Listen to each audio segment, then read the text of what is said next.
कुछ भी चाहते हो, बाहर की दुनिया का या भीतर की दुनिया का, उसको लिखते जाओ। आज लिख दो, आज की डेट में लिख दो उसे।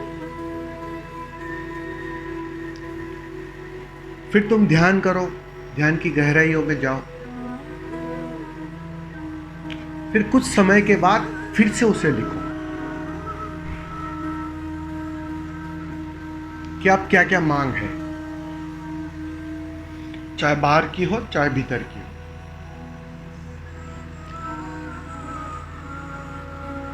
जो भी गहरा साधक होगा, जो भी गहरे ध्यान में उतरेगा, एक बात पक्की है कि धीरे धीरे जो मांग है ना, वो कम होने लगे, मांग की संख्या घटने लगे। किसी भी प्रकार की मांग हो, किसी भी प्रकार की, वो धीरे धीरे कम होते जाएगी, संख्या उसकी कम होती जाएगी। अगर वह संख्या कम हो रही है तो एक बात साधक समझ ले कि वो सही दिशा में सही जगह पर यात्रा कर रहा है। ये बात पक्की हो, मांग कम होनी चाहिए। और अगर मांग बढ़ने लगे, बाहर का तो मांग ही रहे हो, भीतर की और मांग बढ़ाते जाओ कि मुझे ध्यान लगना चाहिए, मुझे समाधि चाहिए, मुझे मोक्ष चाहिए, मुझे गुरु बनना है, मुझे कुछ भी, ये सब जो मांग अगर बढ़ने लगे तो समझ लेना किसी गलत दिशा में यात्रा हो रही है। मांग का मतलब ही इतना है।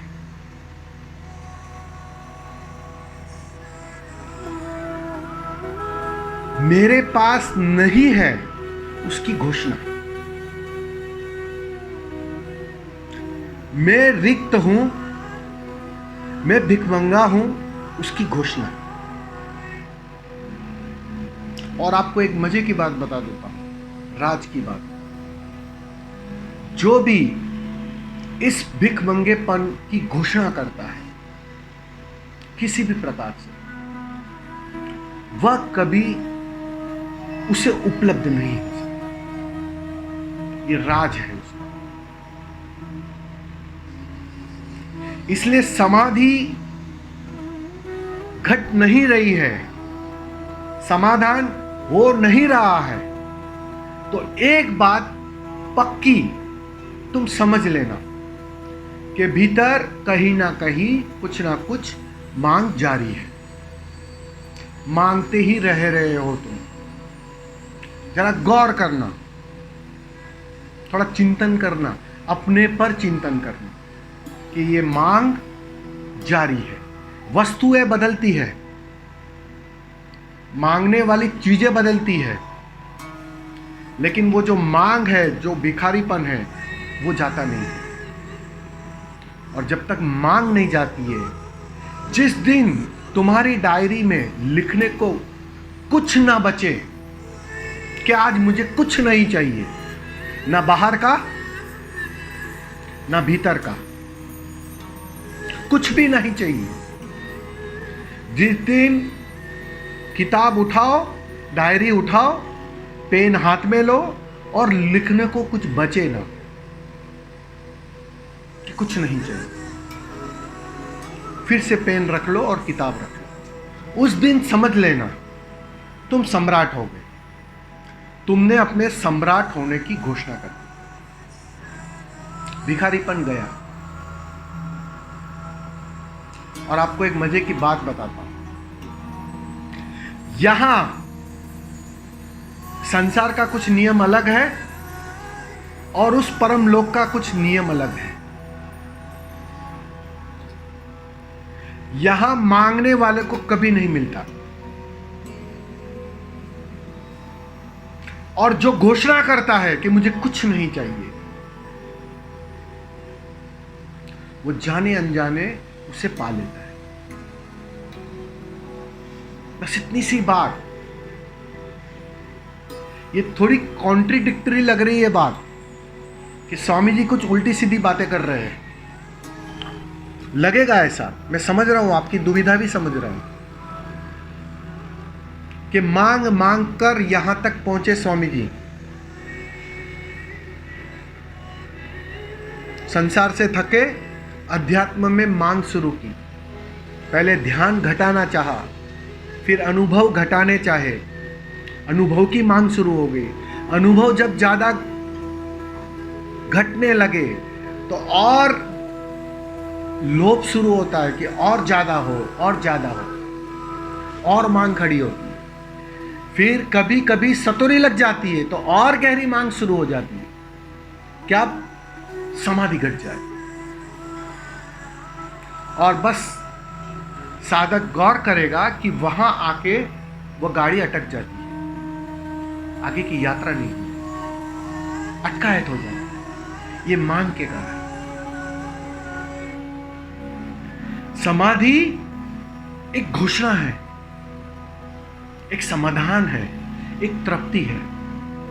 वह तृप्ति तुम्हें दिखाई नहीं पड़ रही, इसी के कारण कुछ ना कुछ मांग बनी रहती है। और वो मांग जब तक बनी रहेगी, एक बात समझ लेना, वह घोषणा हो नहीं सकती। वो भिखमंगा वो घोषणा कर नहीं सकता कि मैं तृप्त हूं, मुझे कुछ नहीं चाहिए। वो तो सम्राट ही कह सकता है। यहां सम्राट होना पड़ेगा, और सम्राट जाने अनजाने सब पा लेता है, क्योंकि जो पाने जैसी चीज है वो भीतर है, बाहर नहीं, कहीं भी नहीं।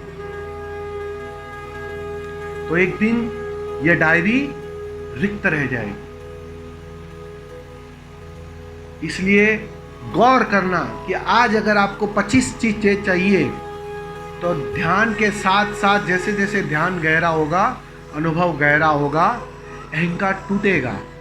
अहंकार के टूटते ही मन डिसॉल्व होने लगेगा, मन समाप्त होने लगेगा, मन सिकुड़ने लगेगा। और जितना मन का सिकुड़ाव होता है उतना तुम पाओगे ये जो मांग का लिस्ट है ना, वो कम होती जाता है। बस ये बात को हमेशा साधक ध्यान रखे। ये बात अगर तुमने ठीक से समझ ली कि मेरी मांगे कम हो रही है या ज्यादा हो, तुम्हें एक बात साफ हो जाएगी कि तुम सही दिशा में हो या गलत दिशा में। किसी गुरु की आवश्यकता नहीं पड़ती, आपको किसी को पूछने की आवश्यकता नहीं। तुम्हारा जवाब तुम्हारे भीतर से ही आता है। बस तुम लिख दो, ईमानदारी से लिखना, उसमें बेईमानी मत करना। बेईमानी की तो तुम अपने साथ ही बेईमानी कर लोगे, चुप जाओगे। ईमानदारी से उस डायरी में लिखो कि मुझे क्या क्या चाहिए, सब कुछ लिख लेना।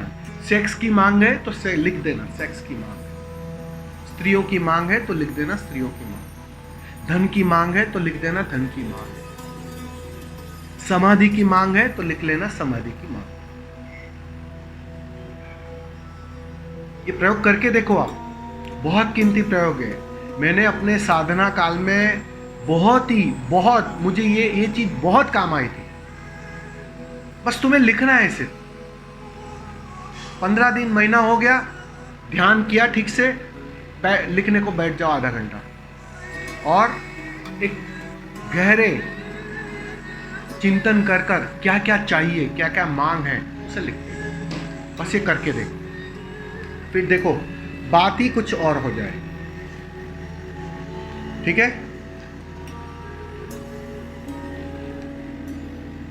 बहुत सरल और सिंपल सी बात मैं आपको बता रहा हूं, ये हर कोई कर सकता है। लेकिन एक बात समझ लेना, ये करते ही तुम्हें एकदम साफ होते जाएगी बात, और साफ होते ही ऑटोमेटिकली तुम्हें भी एक अंदर से संकल्प जगने लगेगा, एक ताकत आने लगेगी। जब तुम्हें पता होता है ना कि मंजिल करीब है, रास्ता जिस रास्ते पे जाना है उसी रास्ते पर हूं मैं, तो एक कॉन्फिडेंस लेवल बढ़ जाता है, एक ताकत आ जाती है, भीतर से एक स्फूर्णा आ जाती है, और वह तुम्हें दौड़ने में, आगे की यात्रा में सहायक। तो ये जरूर से ये प्रयोग करके देखे, जरूर से फायदा होगा साधक को। कि ध्यान जैसे जैसे मैं करते जा रहा हूँ, जैसे जैसे गहराई आती जा रही है, स्वाद मिलते जा रहा है, अनुभव गहरा होते जा रहा है, वैसे वैसे बाहर एक तड़प भी शुरू होगी, एक पीड़ा भी शुरू होगी। अब उस पीड़ा से कैसे मैं मुक्ति पाऊं? स्वामी जी, ये जो पीड़ा है, पहली बात समझ लेना, वास्तव में वो पीड़ा नहीं है जिसे तुम पीड़ा की भाषा में चित्रित कर रहे हो। ये पीड़ा नहीं होती है। ध्यान जैसे जैसे साधक शुरू करता है, हम ध्यान शुरू कब करते हैं?